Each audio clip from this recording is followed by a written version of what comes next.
Écoute-moi, s'il te plaît. Tu es comme moi, un homo sapiens, l'homme qui pense. La vie, ce miracle dans l'univers est arrivé il y a presque 4 milliards d'années. Et nous, les hommes, il y a seulement 200 000 ans. Et pourtant, nous avons réussi à bouleverser cet équilibre si essentiel à la vie sur Terre. Écoute bien cette histoire extraordinaire qui est la tienne et décide de ce que tu veux en faire.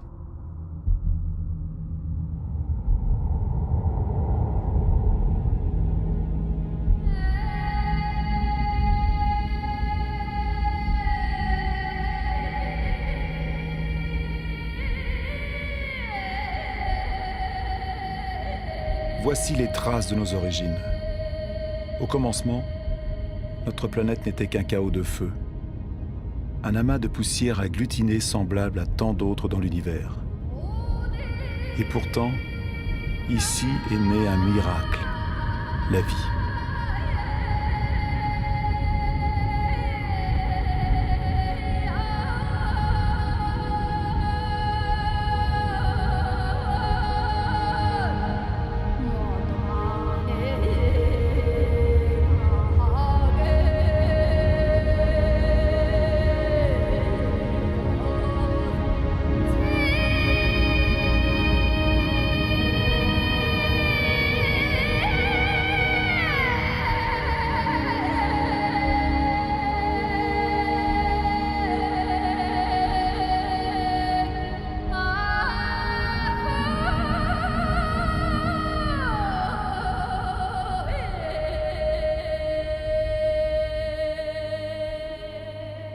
Aujourd'hui, cette vie, notre vie, n'est que le maillon d'une chaîne reliant d'innombrables êtres vivants qui se succèdent depuis près de 4 milliards d'années.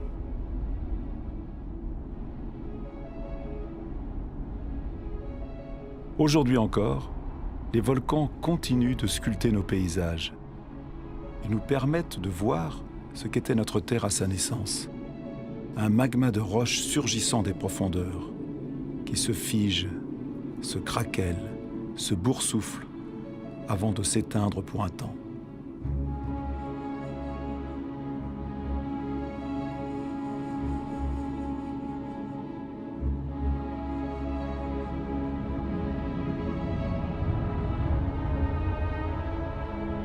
Ces fumées, issues des entrailles de la Terre, sont les traces de l'atmosphère des origines. Une atmosphère dépourvue d'oxygène. Une atmosphère épaisse, pleine de carbone, chargée de vapeur d'eau. Une fournaise.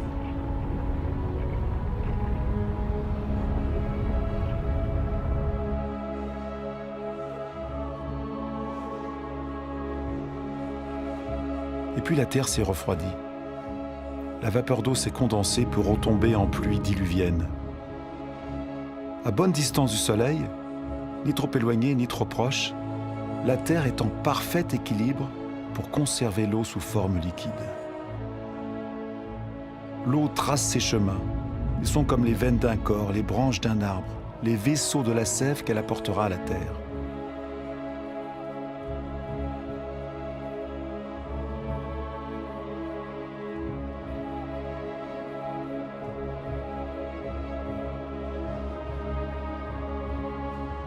Les rivières arrachent à la roche les minéraux. Elles les apportent peu à peu à l'eau douce des océans, et les océans se chargent de sel.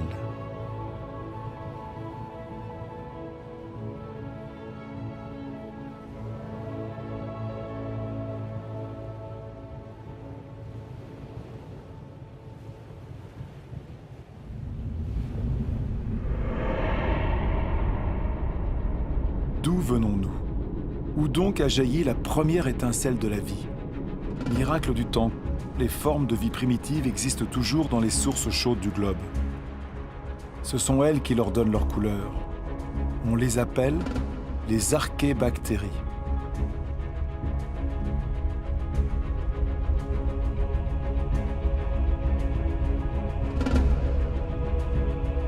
Toutes se nourrissent de la chaleur de la Terre, sauf une, la cyanobactérie ou algue bleue verte. Elle seule a la capacité de se tourner vers la lumière du soleil pour capter son énergie. Elle est un des ancêtres majeurs de toutes les espèces de plantes d'hier et d'aujourd'hui. Cette petite bactérie et ses milliards de descendants vont changer le destin de notre planète. Ils vont transformer son atmosphère. Où est le carbone qui remplissait le ciel? Il est toujours là, mais il est emprisonné dans les roches qui couvrent la terre. Ici, s'étendait autrefois un océan peuplé de minuscules organismes. Ils puisaient le carbone dissous de l'atmosphère pour fabriquer leurs coquilles. Ces strates de roches, ce sont ces coquilles accumulées de ces milliards d'organismes microscopiques.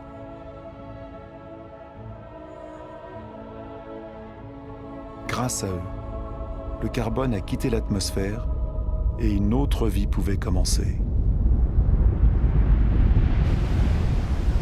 C'est le vivant qui a modifié l'atmosphère. Le végétal se nourrit de l'énergie du soleil et lui permet de casser la molécule d'eau et d'en prendre l'oxygène. Et l'oxygène remplit l'air. Le cycle de l'eau sur la Terre est un éternel recommencement. Chute, vapeur d'eau, nuages, pluie, sources, rivières, fleuves, mers, océans, glaciers. Jamais le cycle ne se rompt. C'est toujours la même quantité d'eau sur la Terre.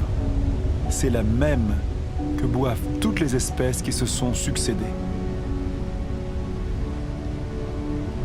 Incroyable matière que l'eau, l'une des plus instables entre toutes.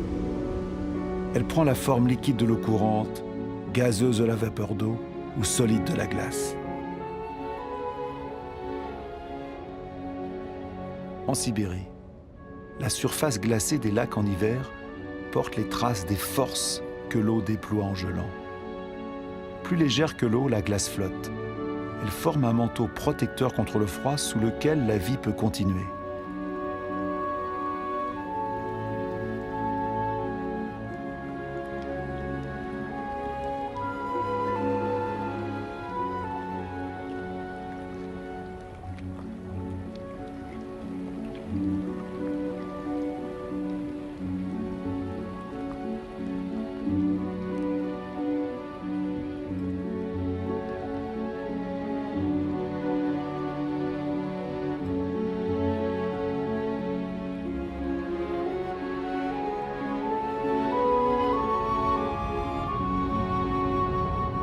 Le moteur de la vie, c'est le lien.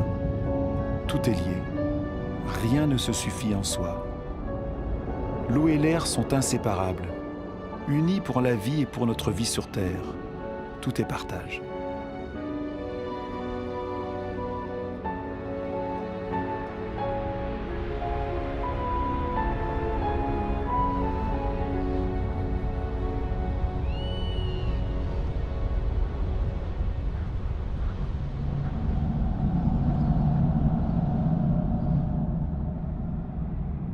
Cette lointaine tache verte, à la percée des nuages, est la source de l'oxygène de l'air.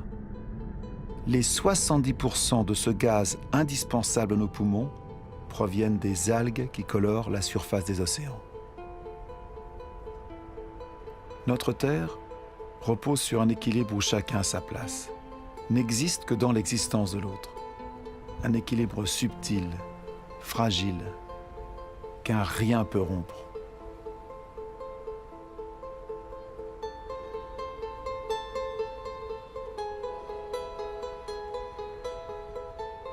Ainsi, les coraux naissent d'un mariage, celui d'une algue et d'un coquillage. Ils couvrent moins d'1% de la surface des océans, mais ils abritent des milliers d'espèces de poissons, d'algues et de mollusques. L'équilibre de tous les océans en dépend.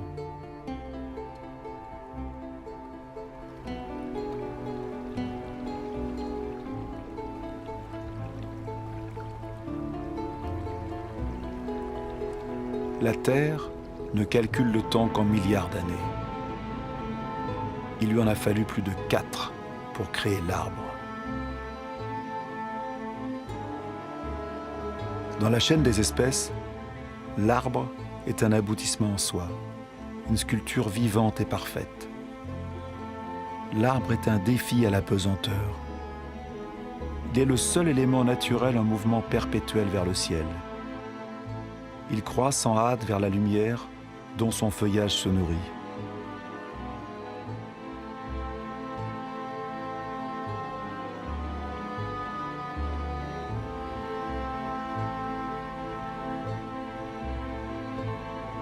Il a hérité de cette minuscule cyanobactérie le pouvoir de capturer l'énergie lumineuse.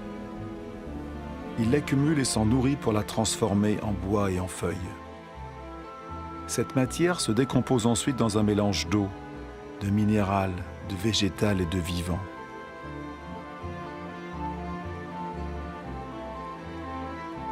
Et ainsi, peu à peu, se forment les sols.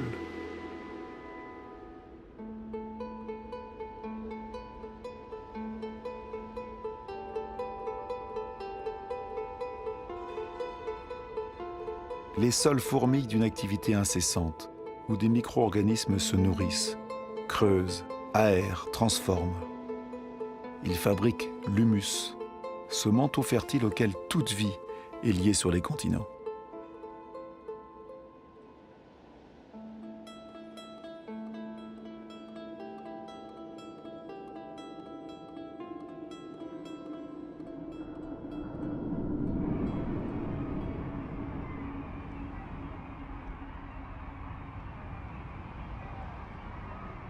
Que savons-nous de la vie sur Terre? Combien d'espèces connaissons-nous? Un dixième? Un centième peut-être? Que savons-nous des relations qui se nouent entre elles?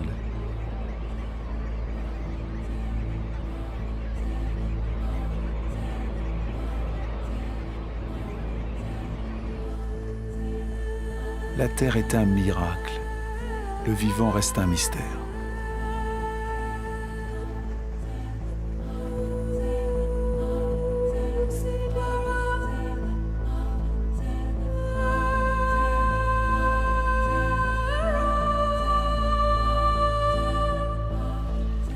Des familles d'animaux se sont formées, soudées entre elles par des habitudes et des rites qui se perpétuent de génération en génération.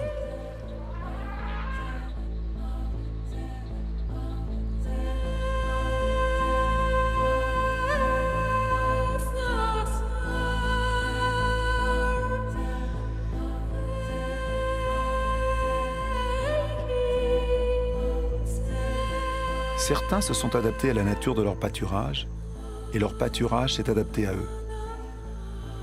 Chacun y trouve son compte, l'animal pour sa faim, l'arbre pour de nouveaux bourgeons.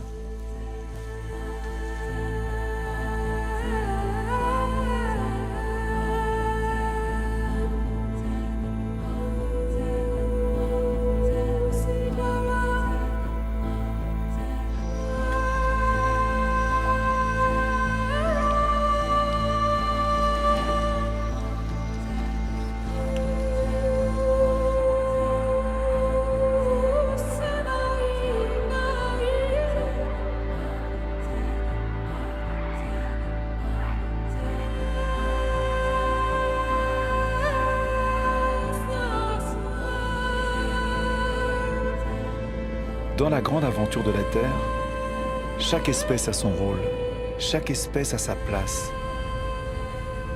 Aucune n'est inutile ou nuisible, toutes s'équilibrent.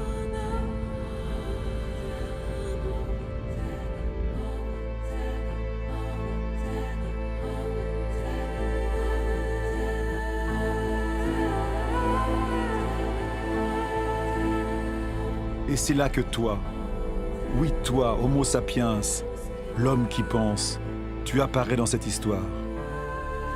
Tu profites du fabuleux héritage de plus de 4 milliards d'années que te donne la Terre. Tu n'as que 200 000 ans, mais tu vas changer la face du monde.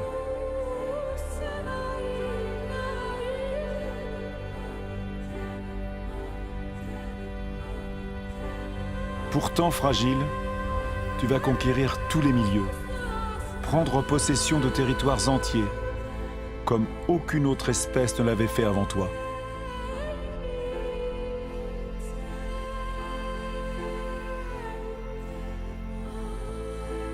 Après plus de 180 000 ans d'errance, grâce à un climat plus clément, l'homme se fixe. Il ne dépend plus seulement de la chasse pour survivre. Il choisit pour s'établir des contrées humides où abondent le poisson, le gibier et les plantes sauvages, là où se mêlent la terre, le vivant et l'eau.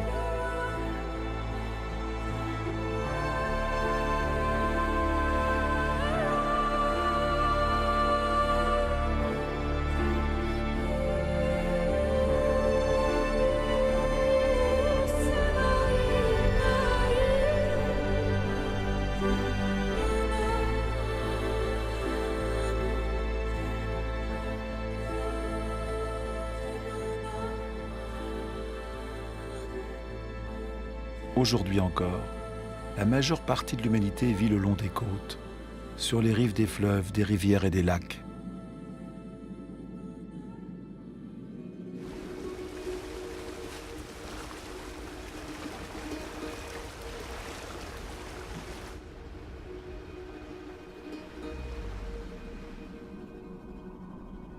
Sur la planète, une personne sur 4 vit toujours comme l'humanité pouvait vivre il y a 6000 ans, sans autre énergie que celle que la nature fournit saison après saison.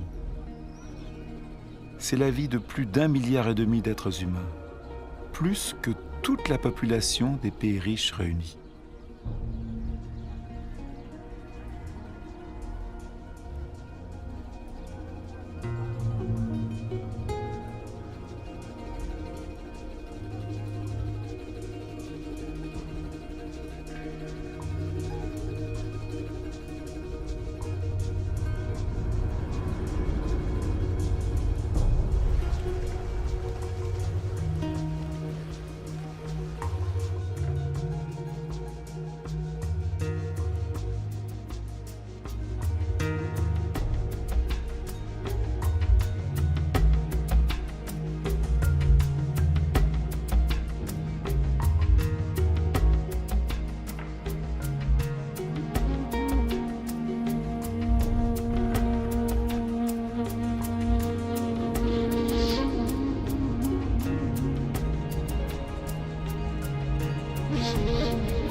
Mais l'espérance de vie est courte, le labeur pénible.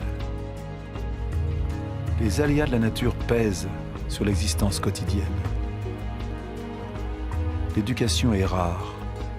Les enfants sont la seule richesse, tant l'homme a besoin de bras pour assurer sa subsistance.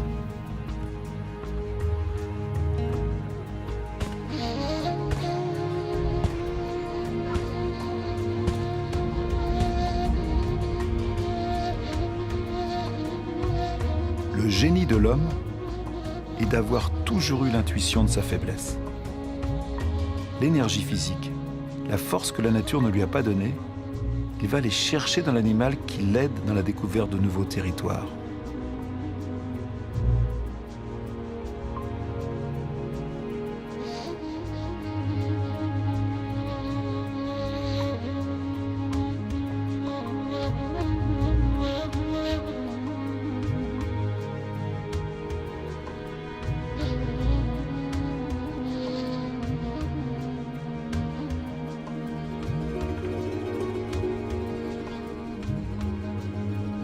Mais comment conquérir le monde, la faim au ventre? L'invention de l'agriculture a bouleversé notre histoire. C'était il y a moins de 10 000 ans. Elle fut notre première grande révolution.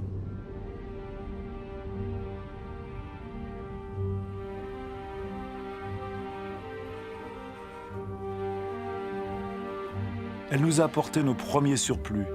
Et nous avons fondé nos villes et nos civilisations.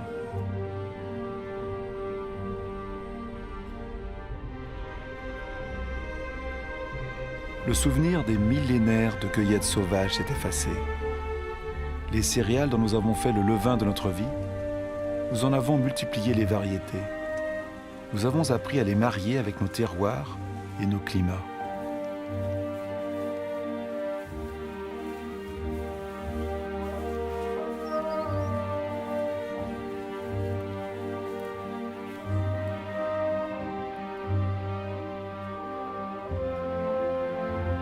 Nous sommes comme toutes les espèces sur la Terre. Notre inquiétude première est de se nourrir chaque jour. Quand le sol est moins généreux et l'eau plus rare, nous savons déployer des prodiges pour extraire de la terre notre subsistance.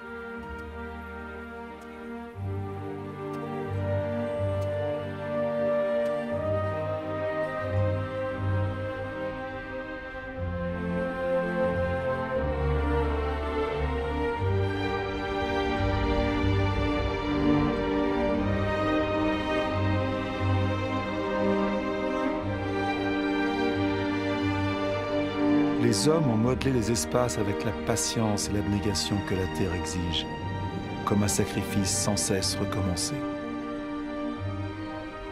L'agriculture est toujours le premier métier du monde. La moitié de l'humanité cultive encore la terre, et plus des 3/4 le fait à la main.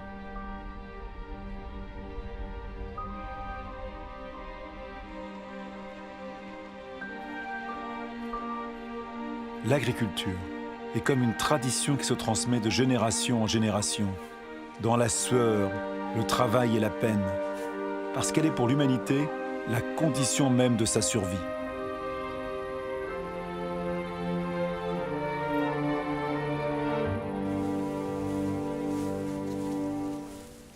Cette énergie que l'homme cultive à la force de ses bras, il va la faire jaillir un jour des profondeurs de la terre.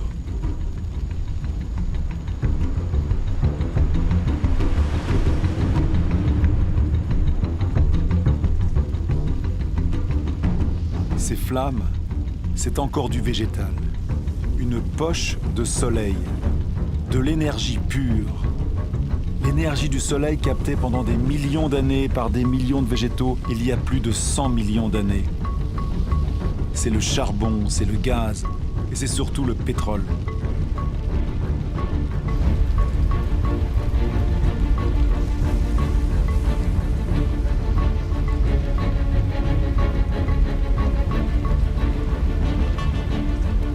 C'est cette poche de soleil qui nous a libérés du travail de la terre. Avec le pétrole, s'est ouvert le temps de l'homme qui s'affranchit du temps. Avec le pétrole, certains d'entre nous ont connu un confort comme jamais l'humanité n'en a bénéficié. Et en 50 ans, nous avons modifié la Terre plus rapidement que tous les hommes qui nous ont précédés.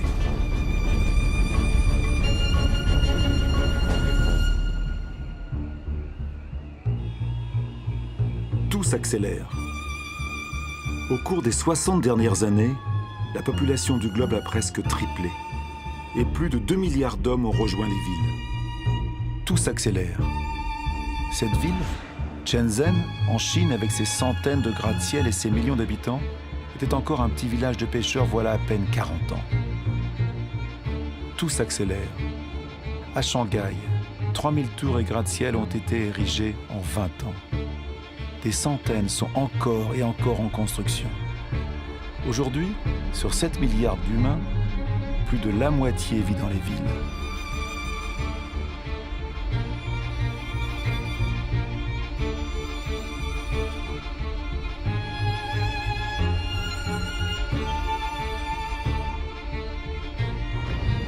New York, la première mégapole du monde, est le symbole de l'exploitation de toutes les énergies offertes par la Terre au génie des hommes. La force des bras de millions d'émigrés, l'énergie du charbon, la puissance décuplée du pétrole.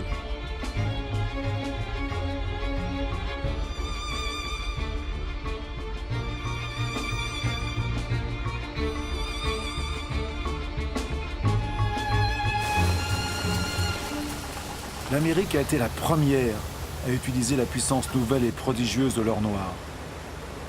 Dans les campagnes, les machines ont remplacé les hommes. 1 litre de pétrole fournit autant d'énergie que 100 paires de bras pendant 24 heures.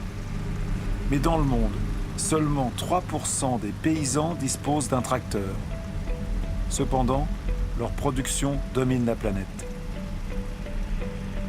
Aux États-Unis, il ne reste plus que 3 millions de fermiers. Leur seule production céréalière pourrait nourrir 2 milliards de personnes. Mais ici, comme dans tous les pays industrialisés, ces céréales sont d'abord transformées en nourriture pour le bétail et en agrocarburants.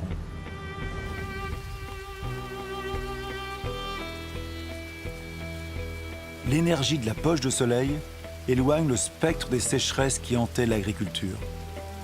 Aucune source d'eau n'échappe à une agriculture qui prélève 70% de l'eau consommée par toute l'humanité. Dans la nature, tout est lié. L'extension des surfaces cultivées et les monocultures drainent une faune encore plus grande de parasites. Les pesticides, autre cadeau de la pétrochimie, les exterminent. Adieu les mauvaises récoltes et les menaces de famine.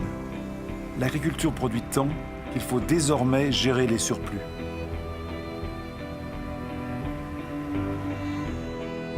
Mais la majeure partie de ces produits toxiques se disperse dans l'air, les sols, les plantes, les animaux, les cours d'eau, les océans.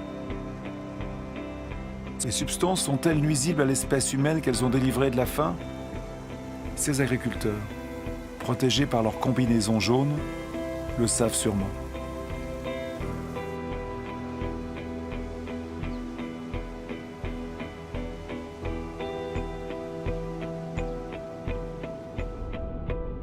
Les engrais, enfin.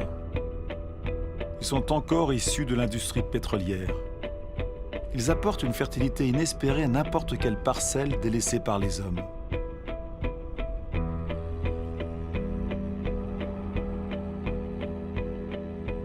Les espèces adaptées au terroir et au climat laissent la place aux variétés les plus productives, les plus faciles à transporter. C'est ainsi qu'en un siècle, les 3/4 des variétés que l'homme avait sélectionnées pendant des millénaires ont disparu.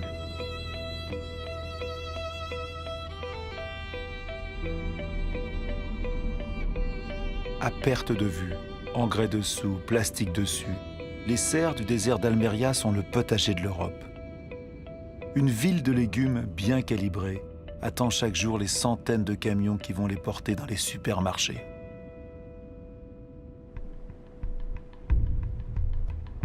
Plus un pays se développe, plus ses habitants consomment de la viande. Comment satisfaire une demande croissante dans le monde sans concevoir des élevages de bovins quasi concentrationnaires? Tout s'accélère. Fabriquer de la viande plus vite que l'animal est devenu une routine quotidienne. Dans l'immensité de ces corrals piétinés par des millions de bêtes, pas une herbe ne pousse. Une noria de camions venant de tous les horizons du pays apportent des tonnes de céréales, soja et granulés hyper concentrés qui se transformeront en tonnes de viande.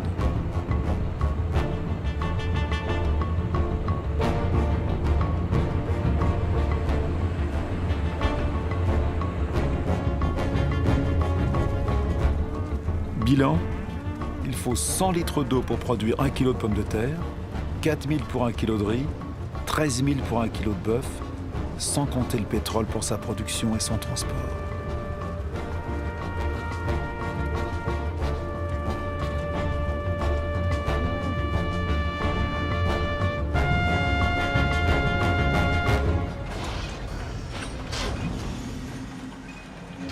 Notre agriculture est devenue une agriculture pétrolière. Elle nous a permis de nourrir 2 fois plus d'êtres humains sur la Terre, mais elle a remplacé la diversité par la standardisation. Elle a permis d'offrir à beaucoup d'entre nous un confort inespéré, mais elle rend notre mode de vie totalement dépendant du pétrole. Voici la nouvelle mesure de notre temps. L'horloge de notre monde bat désormais au rythme de ces mécaniques infatigables posées sur la poche de soleil. La planète entière écoute ce murmure qui berce nos espérances et nos illusions. Elle prolifère avec nos besoins, nos désirs toujours insatiables et nos gaspillages. Nous savons que la fin de ce pétrole bon marché s'annonce, mais nous ne voulons pas le croire.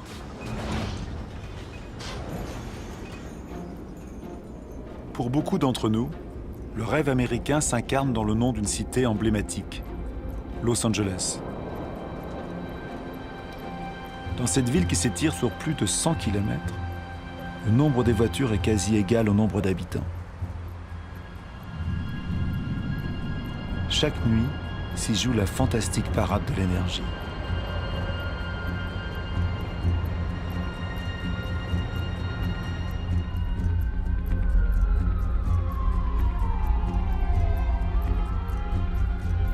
les jours ne semblent plus être que le pâle miroir de ces nuits qui font de la ville un ciel étoilé.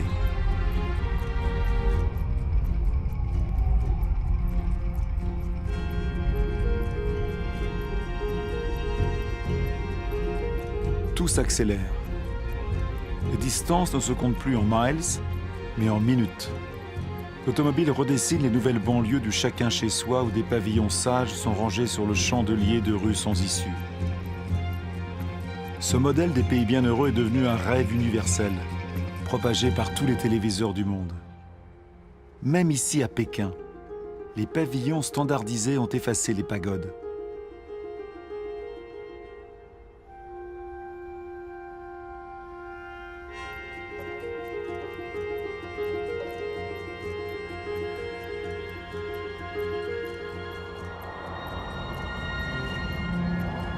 L'automobile est devenu le symbole des sociétés du bien-être et du progrès. Si ce modèle était suivi par tous, la planète compterait non plus 900 millions de véhicules, mais 5 milliards.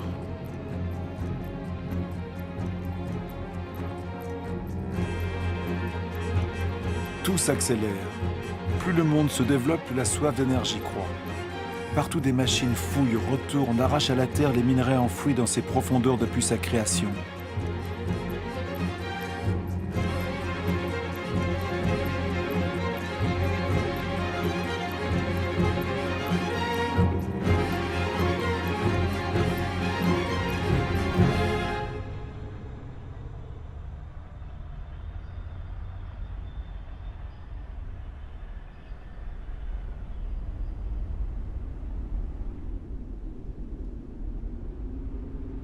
Privilège de la puissance, les 80% de cette richesse souterraine sont consommés par 20% de la population du globe. Avant la fin du siècle, cette exploitation sans mesure aura épuisé la quasi-totalité des réserves de la planète.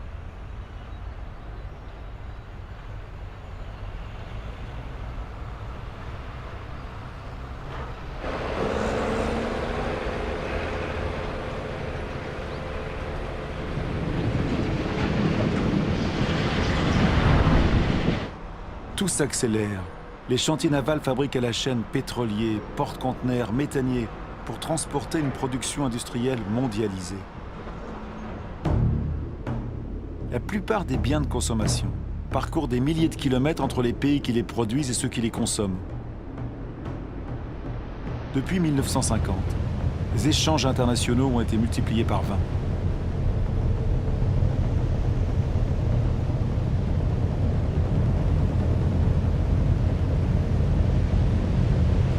90% de ces échanges transitent par la voie maritime. 500 millions de conteneurs sont transportés chaque année. Ils rejoignent les grands centres de consommation du monde, comme Dubaï. Dubaï est une sorte d'aboutissement du modèle occidental. C'est le pays où même l'impossible devient possible, comme de dessiner des îles sur la mer. Dubaï a peu de ressources naturelles. Et avec l'argent du pétrole, elle peut faire venir des millions de tonnes de matériaux, des ouvriers du monde entier et édifier les gratte-ciels les plus hauts du monde.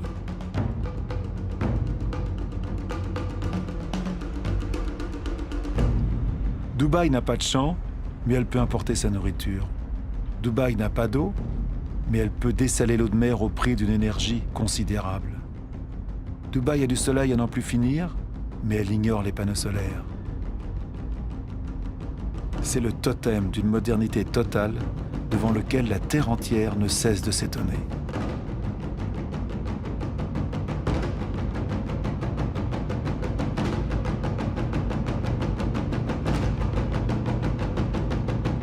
Dubaï est comme le nouveau phare de tout l'argent du monde.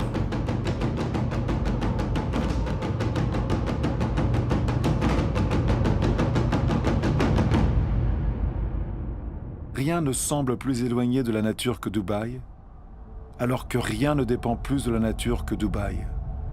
Cette ville n'a fait que suivre le modèle des pays riches. Nous n'avons pas pris conscience que nous sommes en train d'épuiser ce que la nature nous offre.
Depuis 1950, les prises de pêche sont passées de 18 à 100 millions de tonnes par an, soit 5 fois plus. Des milliers de bateaux-usines vident les océans. Les 3/4 des zones de pêche sont épuisées, en déclin ou à la limite de l'être. La plupart des grands poissons a disparu, faute d'avoir eu le temps de se reproduire.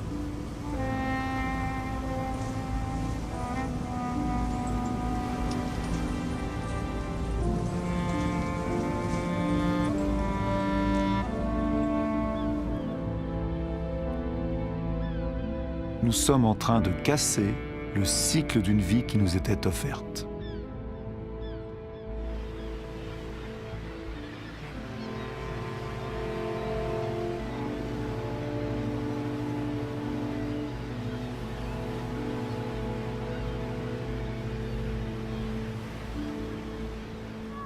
Au rythme actuel des prises, l'ensemble des ressources de pêche est menacé d'épuisement. Et pourtant, le poisson est l'aliment de base d'un homme sur 5 sur la planète.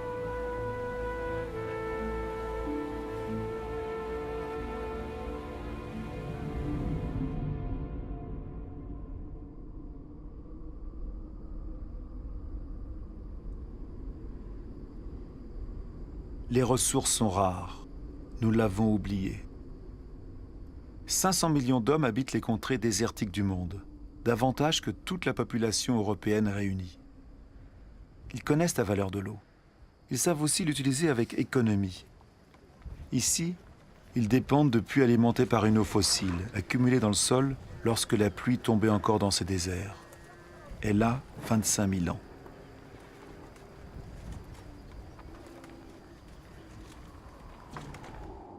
Cette eau fossile a permis d'étendre les cultures dans les déserts pour mieux nourrir les populations. Ces champs arrondis sont dessinés par les carrousels qui les irriguent. Mais le prix à payer est lourd. Cette eau fossile ne se renouvelle pas ou très peu.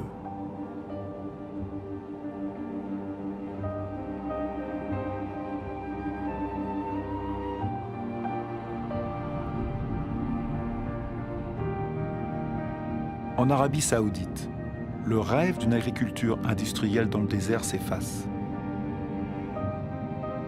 Ces points clairs qui semblent posés sur un parchemin sont les traces des parcelles abandonnées.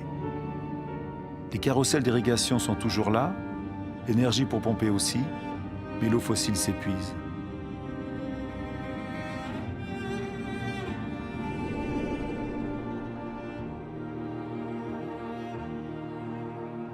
Israël a fait d'un désert un pays agricole.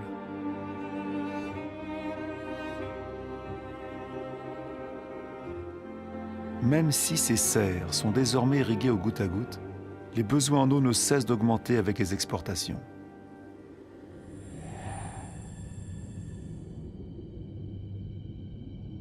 La rivière du Jourdain n'est plus qu'un mince filet d'eau. Son eau s'en est allée, en partie dans des barquettes de légumes ou de fruits, vers les supermarchés du monde.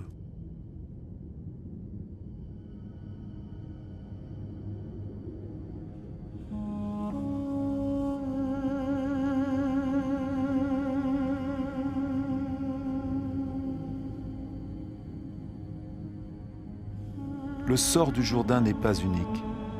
Sur la planète, un grand fleuve sur 10 n'atteint plus la mer pendant plusieurs mois par an.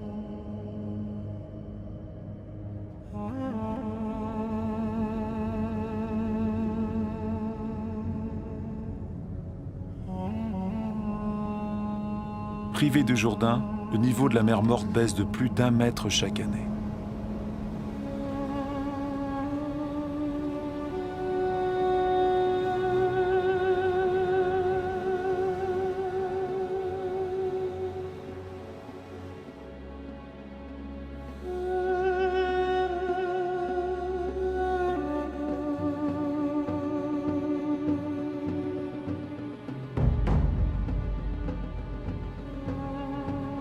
L'Inde risque d'être le pays le plus touché par le manque d'eau au cours de ce siècle.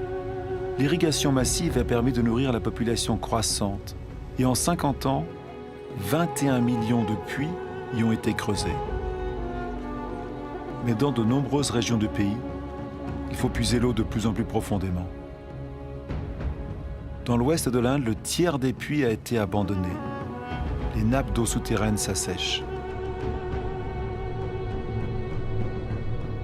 Ces immenses réservoirs recueilleront l'eau de la mousson pour recharger l'eau des nappes.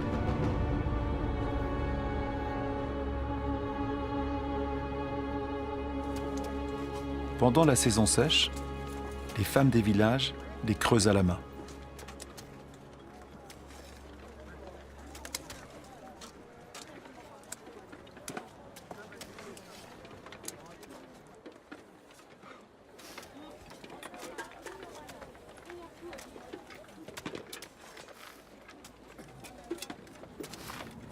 À des milliers de kilomètres, on dépense 800 à 1000 litres d'eau par jour et par personne. Las Vegas a été créé en plein désert. Des millions de personnes y vivent. Des milliers d'autres les rejoignent chaque mois. Les habitants de Las Vegas sont parmi les plus grands consommateurs d'eau au monde.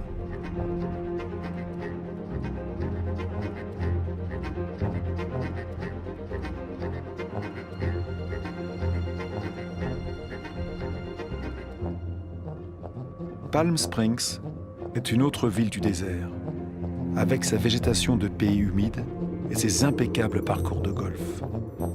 Mais combien de temps ce mirage peut-il prospérer? Combien de temps? La Terre ne peut plus suivre ce rythme effréné. Le Colorado qui alimente ces villes est l'un de ces fleuves qui n'atteignent plus la mer. Le niveau des lacs de réserve aménagés sur son cours s'effondre.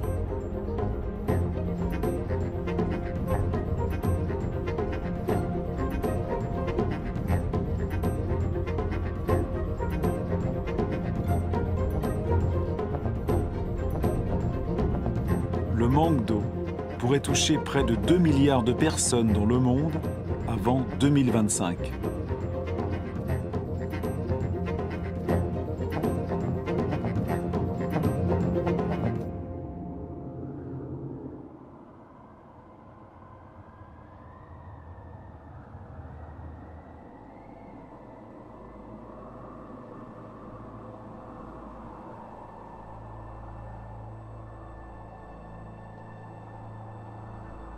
Les zones humides couvrent 6% de la surface de la planète.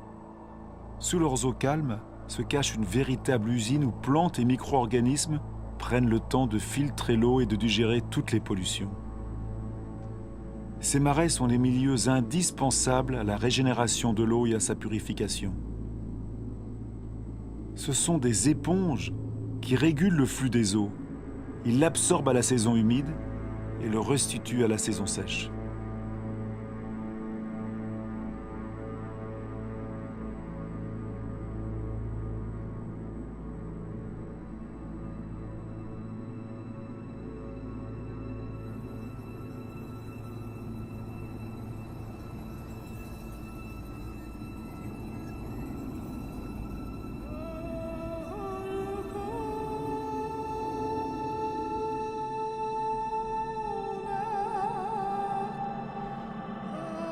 Dans notre course à la conquête des terres, nous les avons accaparées pour faire paître notre bétail, pour l'agriculture, pour y construire nos maisons. Au siècle dernier, nous avons asséché la moitié des marais du monde. Nous ne connaissions ni leur richesse, ni leur rôle.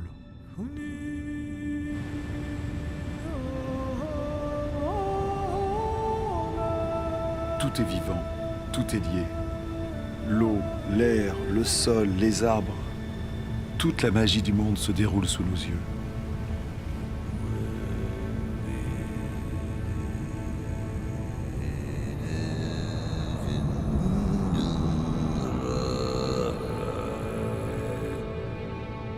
Les arbres respirent et renvoient l'eau du sol en brume légère dans l'atmosphère.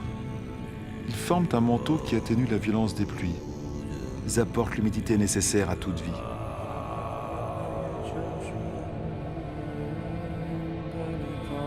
Les forêts stockent le carbone. Elles en contiennent davantage que toute l'atmosphère de la Terre. Elles sont l'une des pierres angulaires de l'équilibre climatique dont nous dépendons tous.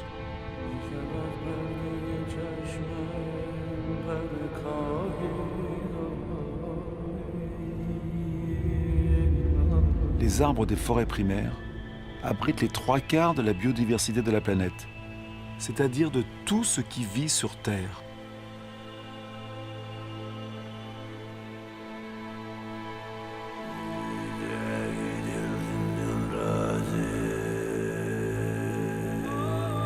Ces forêts apportent les remèdes qui nous guérissent. Les substances que secrètent ces plantes, notre corps peut les reconnaître. Nos cellules parlent le même langage. Nous sommes de la même famille.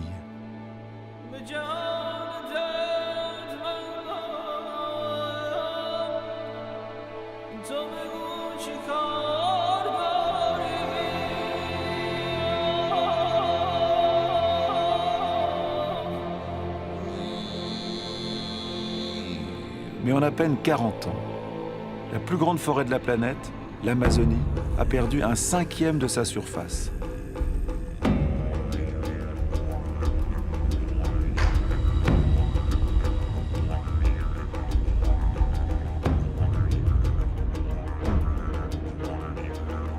La forêt fait place à l'élevage et à la culture de soja. 95% de ce soja servira à nourrir le bétail et les volailles d'Europe et d'Asie. Et voilà comment on transforme une forêt en viande.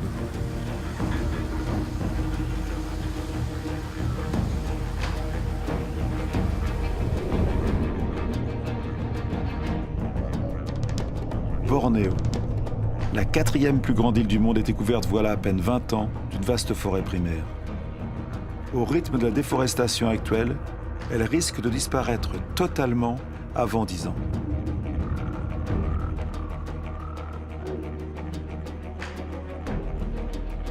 Le vivant est le lien entre l'eau, l'air, la terre et le soleil. À Bornéo, c'est ce lien qui se brise dans ce qui fut l'un des plus grands réservoirs de la biodiversité sur Terre.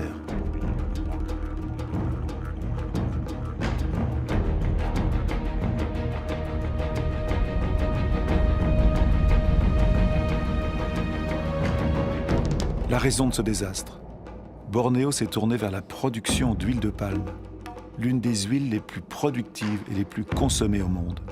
Une grande partie de l'huile de palme alimente notre demande croissante en produits alimentaires, mais aussi en cosmétiques, en détergents et de plus en plus en agrocarburants. La diversité de la forêt a fait place à une seule espèce, le palmier à huile. Pour la population locale, c'est une source d'emploi. C'est de l'industrie agricole.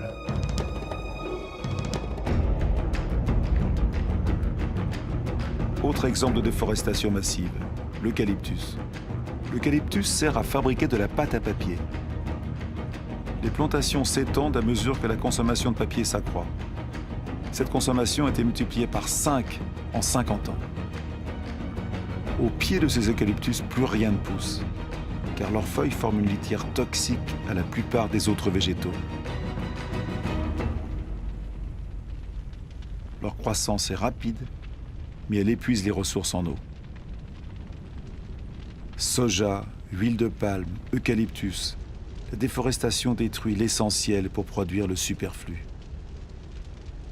Mais ailleurs, on déforeste pour survivre.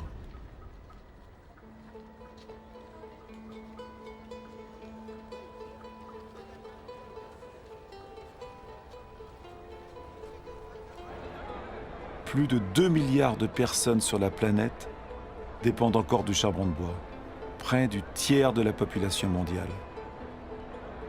À Haïti, l'un des pays les plus pauvres au monde, le charbon de bois est l'un des principaux produits de consommation.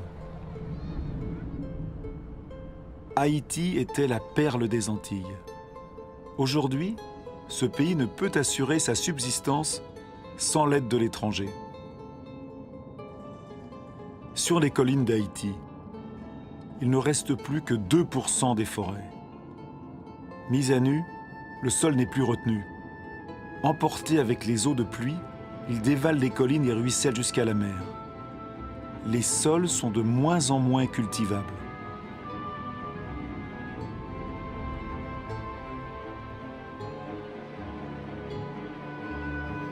Dans certaines régions de Madagascar, l'érosion est spectaculaire. Des collines entières se creusent de plaies sur des centaines de mètres de large. Le sol est une fabrication du vivant, mince et fragile. Avec l'érosion, la fine couche d'humus qui avait mis des milliers d'années à se former a disparu.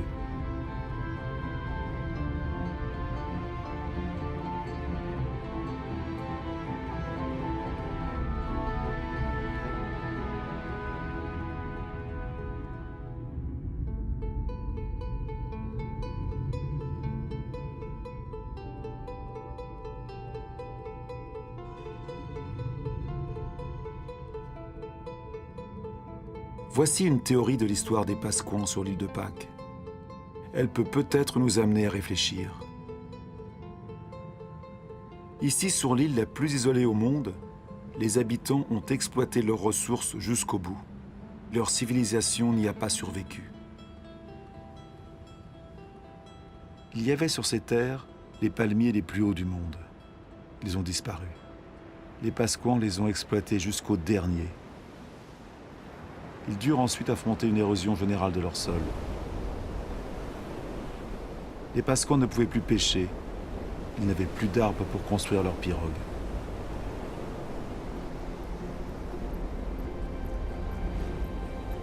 Pourtant, ils furent l'une des plus brillantes civilisations du Pacifique. Des agriculteurs habiles, des sculpteurs, des navigateurs exceptionnels. Ils ont été pris dans l'étau de la surpopulation et de l'épuisement des ressources. Ils connurent les violences sociales, les révoltes et la famine. Nombre d'entre eux n'ont pas survécu à ce cataclysme.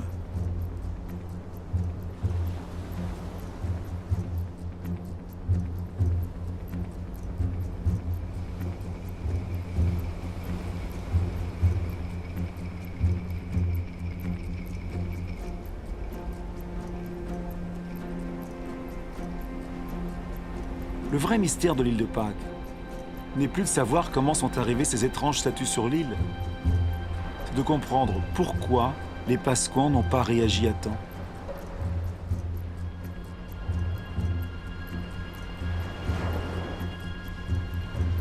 Ce n'est qu'une théorie parmi d'autres, mais c'est celle qui nous intéresse.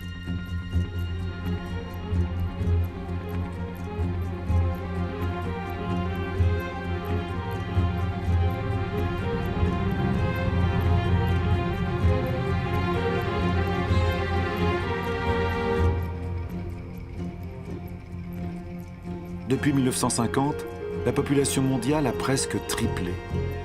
Et depuis 1950, nous avons davantage modifié notre île, la Terre, que pendant nos 200 000 ans d'histoire. Le Nigeria est le premier pays exportateur de pétrole du continent africain. Pourtant, 70% de la population vit sous le seuil de pauvreté. La richesse est là, mais les habitants n'y ont pas accès. C'est une vérité mondiale. La moitié des pauvres de la planète vit dans des pays riches en ressources. Notre mode de développement n'a pas honoré ses promesses. En 50 ans, les écarts de richesse se sont creusés comme jamais. Aujourd'hui, la moitié de la richesse mondiale est détenue par 2% des plus riches.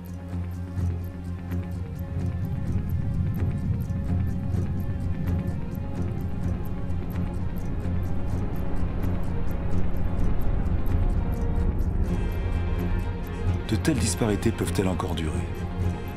Ce sont ces disparités qui provoquent des mouvements de population dont nous n'avons pas vraiment pris conscience. La ville de Lagos comptait moins de 700 000 habitants en 1960 et elle en comptera 16 millions en 2025. Lagos est l'une des mégapoles qui croît le plus vite au monde. Ces nouveaux citadins sont principalement des paysans, contraints de fuir les campagnes à cause des difficultés économiques, de la démographie et de la disparition des ressources. Cette croissance urbaine est tout à fait nouvelle, car elle a pour moteur la pauvreté et non la richesse.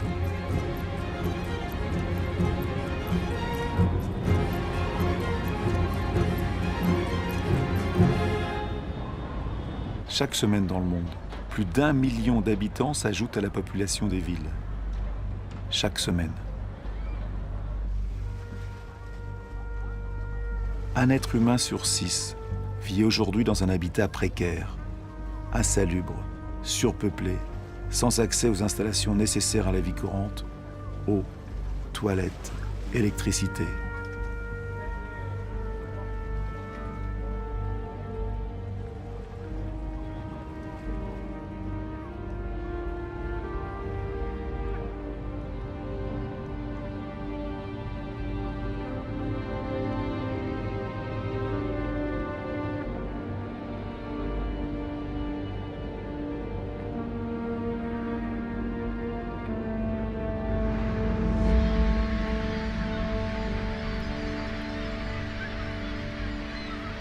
La faim croît de nouveau. Elle frappe aujourd'hui près d'1 milliard de personnes.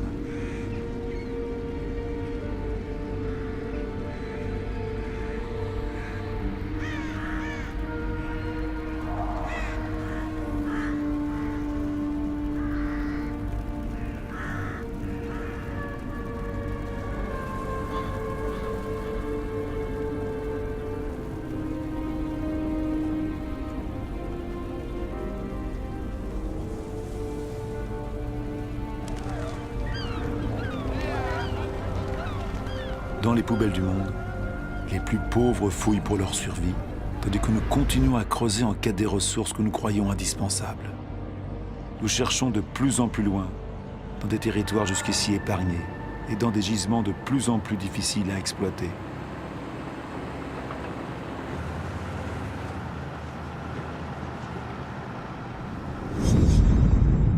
Nous ne changeons pas de modèle. Le pétrole liquide risque-t-il de nous manquer ? Nous pouvons extraire un pétrole mélangé au sable bitumineux du Canada. Les plus gros camions du monde déplacent le sable par milliers de tonnes. On brasse, on chauffe, on décante.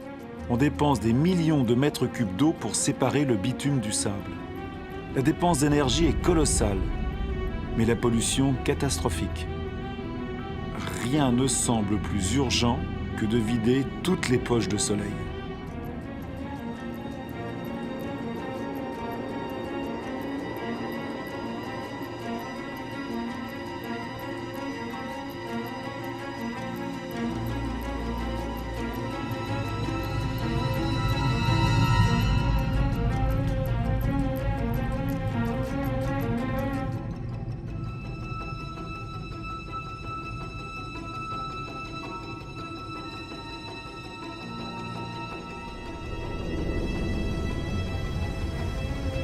Nos pétroliers sont de plus en plus grands.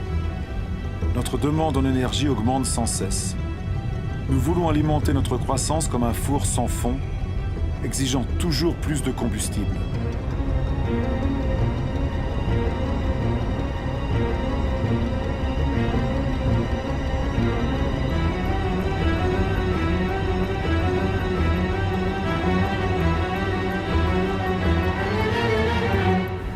C'est une histoire de carbone. Ce carbone qui faisait de notre atmosphère une fournaise, que la nature avait capté pendant des millions d'années, permettant à la vie de se développer, nous en rejetons une grande partie en quelques décennies. L'atmosphère chauffe. L'image de ce bateau à cet endroit était impossible voilà quelques années à peine. Transport, industrie, déforestation, agriculture, nos activités rejettent des quantités gigantesques de dioxyde de carbone. Sans nous en rendre compte le moins du monde, molécule par molécule, nous avons bouleversé l'équilibre climatique de la Terre. Tous nos regards sont tournés vers les pôles. Nulle part ailleurs on ne voit mieux le changement climatique tant annoncé se réaliser. Il va vite, très vite. Le passage du nord-ouest qui relie à travers le pôle, l'Amérique, l'Europe et l'Asie se libère. La glace de la banquise arctique fond. Sous l'effet du réchauffement, la banquise a perdu 40% de son épaisseur en 40 ans. Sa surface en été se rétrécit d'année en année. Elle pourrait disparaître avant 2030. Certains disent 2015.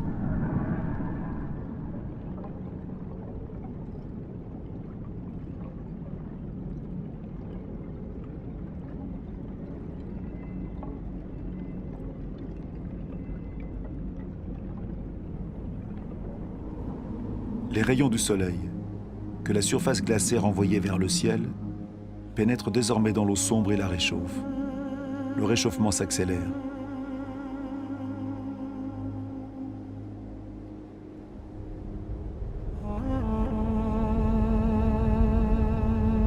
Dans ces glaces se lisent les archives de notre climat. Jamais la concentration en dioxyde de carbone n'a été si élevée depuis plusieurs centaines de milliers d'années. L'homme n'a jamais connu pareille atmosphère.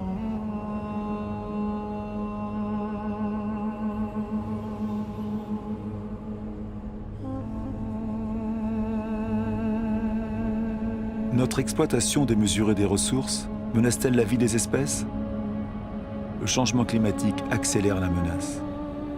Avant 2050, le quart de toutes les espèces vivant sur Terre pourraient être menacées de disparition. Dans ces régions polaires, l'équilibre de la biodiversité est déjà bouleversé.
Autour du pôle Nord, la banquise a perdu 30% de sa surface en 30 ans.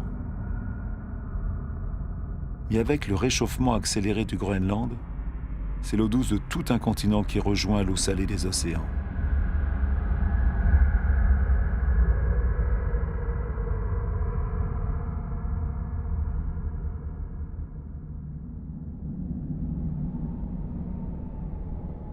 Dans ces glaces, le Groenland retient 20% des eaux douces de la planète.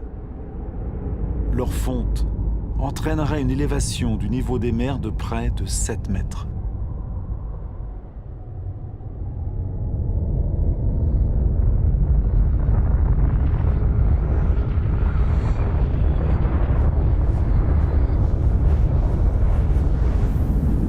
Pourtant, aucune industrie n'est installée ici. La calotte du Groenland subit les émissions des gaz à effet de serre rejetés ailleurs sur la Terre. Notre écosystème ne connaît pas les frontières. Où que nous soyons, nos actions se répercutent sur l'ensemble de la Terre. L'atmosphère de notre Terre est une et indivisible. Elle est notre bien commun. À la surface du Groenland, des lacs éclosent dans le paysage. La calotte glaciaire a commencé à fondre à un rythme que même les scientifiques les plus pessimistes n'imaginaient pas il y a moins de 10 ans.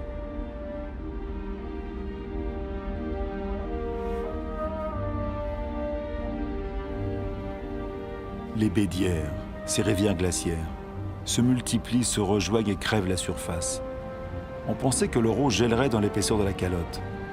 Au contraire, elle coule jusque sous la glace. Elle entraîne la calotte qui glisse plus rapidement vers la mer et se brise en iceberg.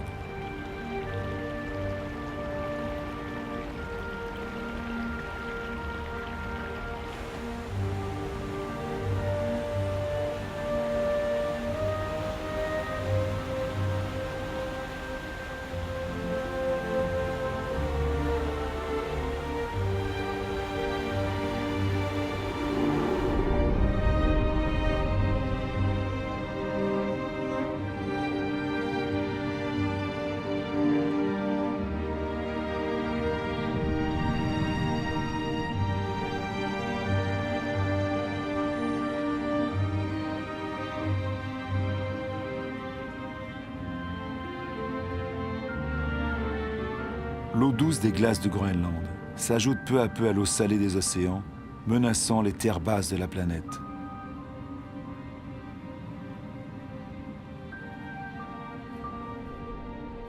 Le niveau des mers monte. La dilatation des eaux sous l'effet de la chaleur a provoqué au cours du seul XXe siècle une hausse de 20 cm. Tout se dérègle. Les coraux, par exemple, sont extrêmement sensibles au moindre changement de la température des eaux. 30% ont déjà disparu. Ils sont un maillon essentiel dans la chaîne continue des espèces. Dans l'atmosphère, les grands vents voient leur trajectoire se modifier. Le cycle des pluies est altéré. La géographie des climats change. Les habitants des îles basses, comme ici aux Maldives, sont les premiers menacés. Leur inquiétude grandit.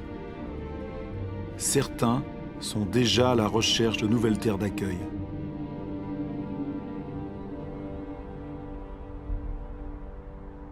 Que feront les grandes villes de la planète comme Tokyo, la ville la plus peuplée du monde, si la hausse du niveau des mers continue de s'accélérer? D'année en année, les prévisions des scientifiques sont de plus en plus alarmantes. Les plaines côtières abritent plus de 70% de la population mondiale. 11 des 15 plus grandes villes du monde sont établies sur les côtes ou sur les estuaires des fleuves. Avec la montée des mers, le sel envahirait la nappe phréatique, privant les habitants d'eau potable. Des phénomènes migratoires seront inévitables. La seule incertitude sera leur ampleur.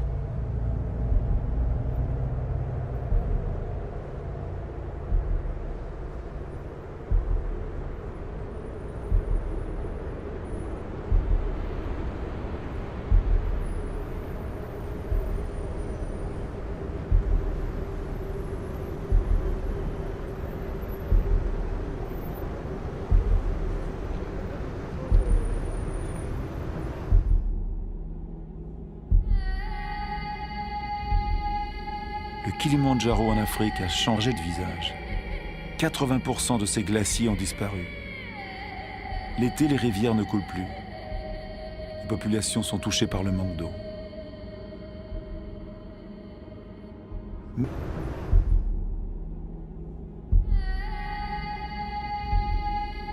Le Kilimandjaro en Afrique a changé de visage. 80% de ses glaciers ont disparu. L'été, les rivières ne coulent plus. Les populations sont touchées par le manque d'eau. Même sur les plus hauts sommets du monde, au cœur de la chaîne de l'Himalaya, les neiges éternelles et les glaciers reculent. Pourtant, ces glaciers jouent un rôle essentiel dans le cycle de l'eau. Ils conservent l'eau des saisons pluvieuses sous forme de glace pour la restituer dans la fonte des neiges l'été.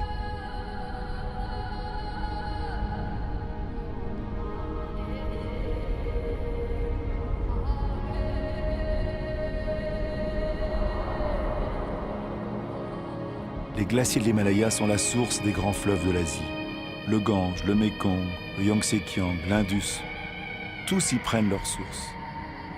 2 milliards de personnes en dépendent pour l'eau potable et l'irrigation de leur culture, comme au Bangladesh. Situé sur le delta du Gange et du Brahmaputra, le Bangladesh est directement touché par les phénomènes qui se produisent dans l'Himalaya et au niveau des mers. Ce pays est l'un des plus peuplés et des plus pauvres du monde. Il subit déjà le changement climatique. Sous les effets des inondations et des ouragans de plus en plus intenses, un tiers de sa surface pourrait disparaître.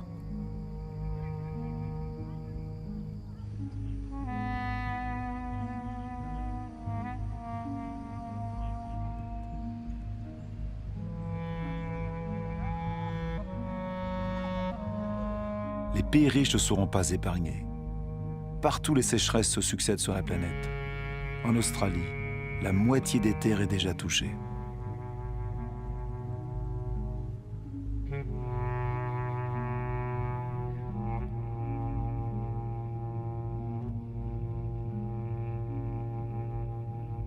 Cet équilibre climatique, qui a permis notre développement depuis 12 000 ans, nous sommes en train de le compromettre.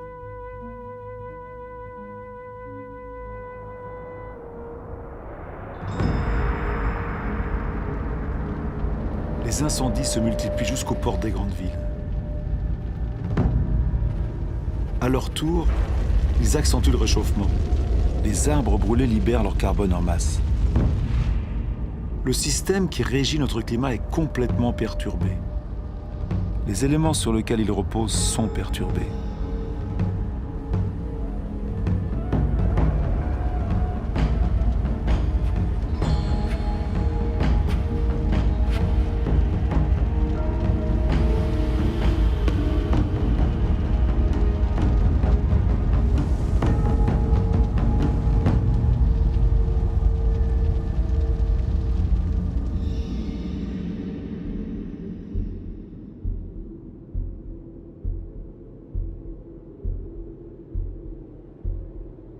L'horloge du changement climatique est là, dans ces paysages magnifiques. Nous sommes en Sibérie, où comme dans d'autres endroits du globe, il fait si froid que les sols restent gelés en permanence. Ce sol, c'est le permafrost. Sous sa surface se cache une véritable bombe climatique, le méthane. Le méthane est un gaz à effet de serre 20 fois plus puissant que le dioxyde de carbone.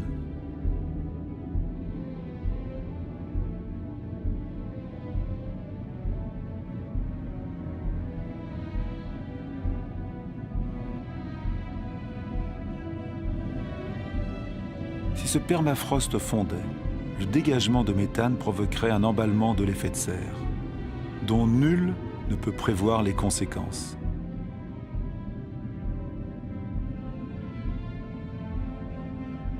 Un emballement qui nous emmènerait vers une terre inconnue.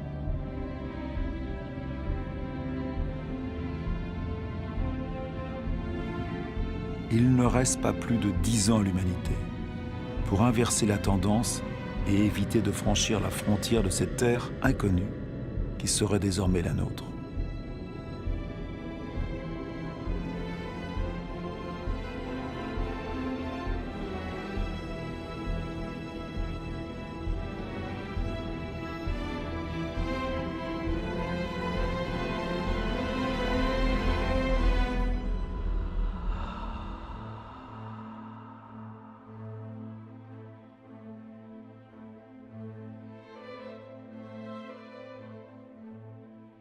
Nous avons engendré des phénomènes qui nous dépassent.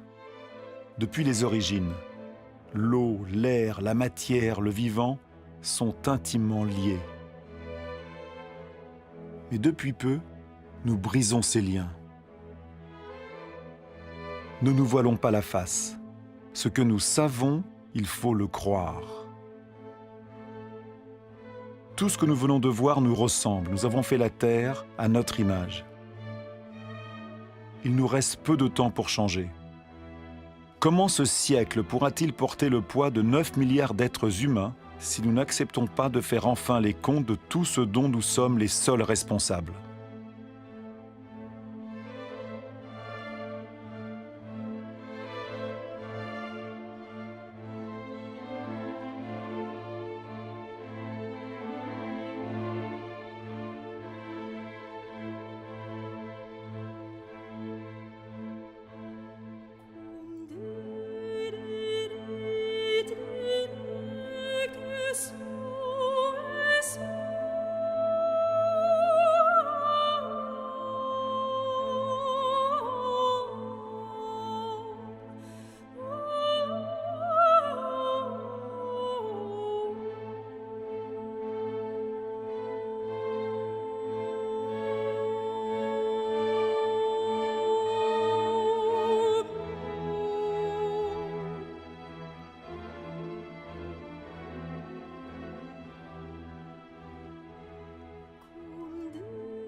Le compte de nos actions est lourd. D'autres que nous en payent le prix sans en avoir été partie prenante. J'ai vu des camps de réfugiés, aussi vastes que des villes, jetés dans le désert. Combien d'hommes, de femmes, d'enfants laisserons-nous au bord du chemin? Faut-il toujours construire des murs pour rompre les chaînes des solidarités humaines, séparer les hommes d'autres hommes, le bonheur des uns du malheur des autres? Il est trop tard pour être pessimiste. Je sais qu'un homme, même seul, peut abattre tous les murs. Il est trop tard pour être pessimiste. Dans le monde, 4 enfants sur 5 vont à l'école. Jamais l'instruction n'a été donnée à autant d'êtres humains. Chacun peut agir, du plus pauvre au plus riche. Le Lesotho, l'un des pays les plus démunis de la planète, est celui qui investit le plus largement ses richesses dans l'éducation. Le Qatar, l'un des plus riches, s'ouvre aux meilleures universités du monde. La culture, l'éducation, la recherche, l'innovation sont des ressources inépuisables. Face aux malheurs et aux souffrances, des millions d'ONG apportent la preuve que la solidarité des peuples est plus forte que l'égoïsme des nations. Au Bangladesh, un homme a eu l'idée de créer une banque impensable. Elle ne prête qu'aux pauvres. En 30 ans à peine, elle a changé la vie de 150 millions de personnes dans le monde. L'Antarctique est un continent aux ressources immenses que personne ne pourra plus s'approprier. Une réserve dédiée à la paix et à la science. Un traité signé par 49 États en a fait le bien de l'humanité entière. Il est trop tard pour être pessimiste.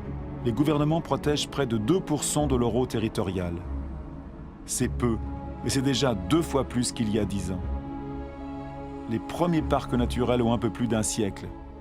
Ils recouvrent plus de 13% des continents. Ils créent des espaces où l'activité humaine se conjugue à la préservation des espèces, des sols et des paysages. Cet accord des hommes et de la terre peut devenir la règle et non plus l'exception. Aux États-Unis, New York a compris les services que rend la nature. Ses forêts et ses lacs fournissent l'eau potable de toute la ville. En Corée du Sud, les forêts avaient été dévastées lors de la dernière guerre. Grâce à un programme national de reboisement, elles couvrent de nouveau 65% de la surface du pays. Plus de 75% du papier est recyclé. Le Costa Rica a fait son choix entre dépenses militaires et préservation de son territoire. Le pays n'a plus d'armée. Il a préféré mettre ses ressources dans l'éducation, l'écotourisme et la protection de sa forêt primaire. Le Gabon est l'un des plus grands producteurs de bois au monde. Il a imposé la coupe sélective, pas plus d'un arbre pour chaque hectare. Sa forêt est l'une de ses principales ressources économiques. Mais elle a le temps de se régénérer. Des labels existent qui garantissent la bonne exploitation des forêts. Ils doivent devenir la norme obligatoire. Entre producteurs et consommateurs, la justice est une chance pour tous. Quand le commerce est équitable, qu'il bénéficie à la fois au vendeur et à l'acheteur, chacun peut faire prospérer son travail et en vivre dignement. Quelle justice et quelle équité peuvent-elles s'établir entre ceux qui travaillent à la main et ceux qui engrangent leur récolte à la machine avec l'aide de leurs États? Soyons des consommateurs responsables. Réfléchissons à ce que nous achetons.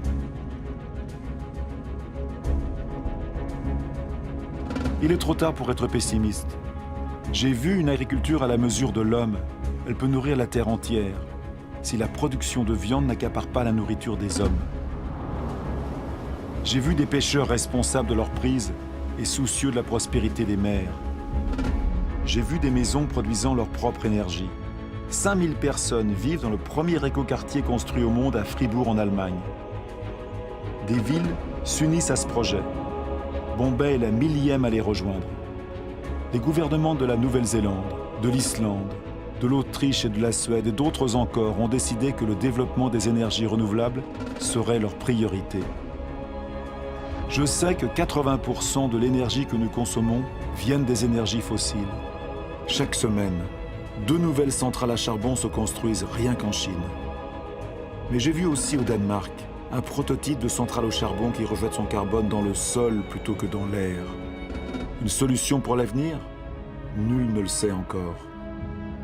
J'ai vu en Islande une centrale électrique alimentée par la chaleur de la terre, la géothermie. J'ai vu un serpent de mer posé sur la houle pour utiliser l'énergie des vagues et produire de l'électricité. J'ai vu des éoliennes dressées sur les rives du Danemark.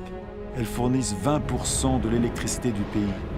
Les États-Unis, la Chine, l'Inde, l'Allemagne, l'Espagne sont les premiers à investir dans les énergies renouvelables. Elles ont déjà créé plus de 2,5 millions d'emplois. Sur quelle terre au monde le vent ne souffle-t-il pas? J'ai vu des étendues désertiques éclatantes de soleil. Si tout est lié sur la Terre est liée au soleil, sa première source d'énergie. Ce que le végétal a fait en capturant son énergie, les hommes ne peuvent-ils le faire? En 1 heure, le soleil donne à la Terre l'énergie consommée par toute l'humanité en 1 an.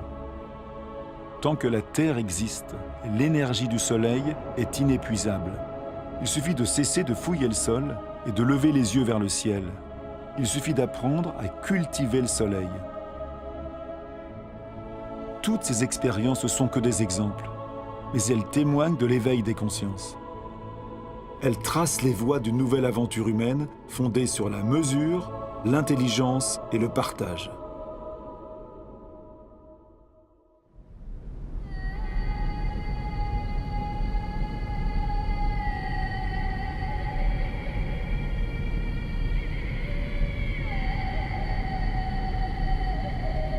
C'est le moment d'aller à la rencontre l'un de l'autre. Car ce qui est important, ce n'est pas ce que nous avons perdu, mais ce qu'il nous reste. Il nous reste la moitié des forêts du monde, des milliers de rivières, de lacs et de glaciers, des milliers d'espèces bien vivantes encore. Nous savons très bien qu'aujourd'hui les solutions existent. Nous avons tous le pouvoir de changer. Alors, qu'est-ce qu'on attend ?